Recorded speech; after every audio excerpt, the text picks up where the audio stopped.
এই 1000 মানুষের জীবন এবং রক্তের উপরে দাঁড়িয়ে নতুন বাংলাদেশ নির্মিত হচ্ছে। আপনারা এই গৌরবের অংশীদার, দুনিয়াতেও আপনারা সম্মানিত হবেন। জামাত ইসলামী আপনাদের পাশে থাকবে, দেশ আপনাদের পাশে থাকবে। আমরা এটা বলেছি যে একটা ফ্রি ফেয়ার, একটা ক্রেডিবল, একটা পার্টিসিপেটরি, একটা নিউট্রাল ইলেকশনের জন্য দেশের আইন শৃঙ্খলা পরিস্থিতি, সংবিধানের কিছু সংস্কার, ইলেকশন কমিশনের সংস্কার, জনপ্রশাসনের কিছু সংস্কার এনে স্টেবল করতে যতটুকু সময় আপনার লাগে আপনি ততটুকু সময় নেবেন। প্রয়োজনের চেয়ে বেশি সময় আপনারা নেবেন না, ততটুকু সময় দিতে জামাত ইসলামী প্রস্তুত। আগের চেয়ে ইসলামী দল সকলের মধ্যে একটা আন্তরিকতা, আগ্রহ লক্ষ্য করা যাচ্ছে। আপনারা লক্ষ্য করছেন যে জামাতের পক্ষ থেকে আমাদের আমির সাহেব সকল ইসলামী দলগুলোর সাথে প্রতিদিন প্রায় মত বিনিময় করছেন, বৈঠক করছেন। গতকালও খেলাফত মজলিসের সঙ্গে আমাদের বৈঠক হয়েছে, এর আগে অন্যান্য ইসলামী দলের সাথে হয়েছে, সামনে আরও হবে। তো আমরা এইসব প্রচেষ্টায় জনগণের এটা একটা ডিজায়ার যে ইসলামী দলগুলো যেন একটা জায়গায় আসতে পারে, সেই আন্তরিকতা আগের চেয়ে সব দলগুলোর মধ্যে একটু বেশি দেখা যাচ্ছে এবং জামাত সেক্ষেত্রে উদ্যোগী ও উদার ভূমিকা নিয়ে এগিয়ে যাচ্ছে। যে 20 দলীয় জোটটা মাঝখানে ভেঙে দেওয়া হয়েছে কোনো রাজনৈতিক কৌশলগত কারণে, এরপর থেকে বিএনপির সঙ্গে আমাদের বিরোধী দল হিসাবে একটা সৌহার্দ্যপূর্ণ সম্পর্ক আমাদের আছে, যোগাযোগ আছে, কিন্তু কোনো জোট বা যুবপথ বা লিয়াজোর কোনো কমিটি হিসেবে আমাদের সম্পর্কটা নাই।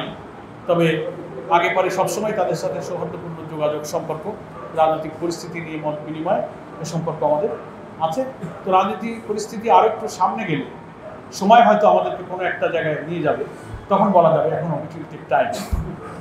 এক্সিকিউটিভ অর্ডারে এটাকে নিষিদ্ধ করা হয়েছে, সন্ত্রাস দমন আইনের একটা ধারায় তারা এটা নিষিদ্ধ করেছে। ওর আর একটা সেকেন্ড ক্লজ আছে, সেই ধারায় এই বিধান আছে যে সরকার ইচ্ছা করলে সেই ধারায় আর একটা প্রজ্ঞাপন জারি করে এই আদেশটাকে উজ্জ্বল করতে পারে। এটা যিনি চিফ অফ দি গভর্নমেন্ট থাকবেন এটা তিনি পারেন, নির্বাহী আদেশ। আর একটা হচ্ছে যে এই আদেশের প্রজ্ঞাপনকে চ্যালেঞ্জ করে হাইকোর্টে রিট করা, সে রিটের শুনানি হবে, পক্ষে বিপক্ষে যুক্তি হবে, দেন হাইকোর্ট যে আদেশ দেবে।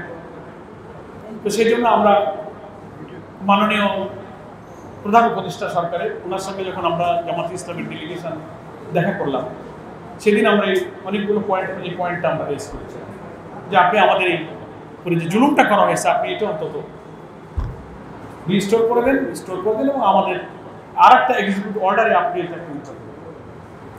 সেখানে ল অ্যাডভাইজার আসিফ নজরুল ছিলেন, 5-6 জন উপদেষ্টা ছিলেন।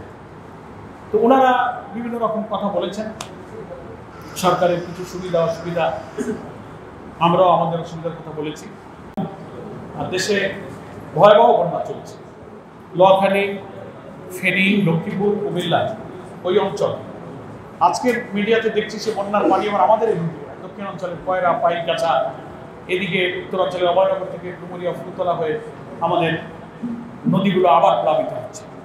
আমরা কেন্দ্রের পক্ষ থেকে সাধ্য অনুযায়ী ব্যাপক ত্রাণ সামগ্রী উদ্ধার তৎপরতা আমরা সেখানে চালাচ্ছি। আমরা নৌকা, বোট কিনে নিয়ে আমাদের শুকনো খাদ্য, রিলিফ, ঘর বাড়ি, মানুষকে উদ্ধার করার ব্যাপারে আমাদের বিভিন্ন জায়গায় আমির জামাত নিজে গিয়েছেন। সরকারেরই প্ল্যানিং কমিশন থেকে দক্ষিণ অঞ্চলের এই বাঁধ নির্মাণ, ভাঙন ঠেকানো, বন্যা ঠেকানো, পুনর্বাসনের জন্য একটা বড় পরিকল্পনা প্রয়োজন। সেই মহাপরিকল্পনাটা প্ল্যানিং কমিশনে পাশ করে রাষ্ট্রীয় অর্থেই এটাকে কার্যকর করা দরকার। যদি এই অন্তর্বর্তীকালীন সরকারের মাধ্যমে একটা নিরপেক্ষ নির্বাচনে যে সরকারি ক্ষমতায় আসুক, আমরা চেষ্টা করব সেই সব সরকারের কাছে বলার এবং সহযোগিতা নিয়ে এই জাতীয় পরিকল্পনা এবং উদ্যোগ গ্রহণ করার জন্য আমরা ইনশাআল্লাহ চেষ্টা করব।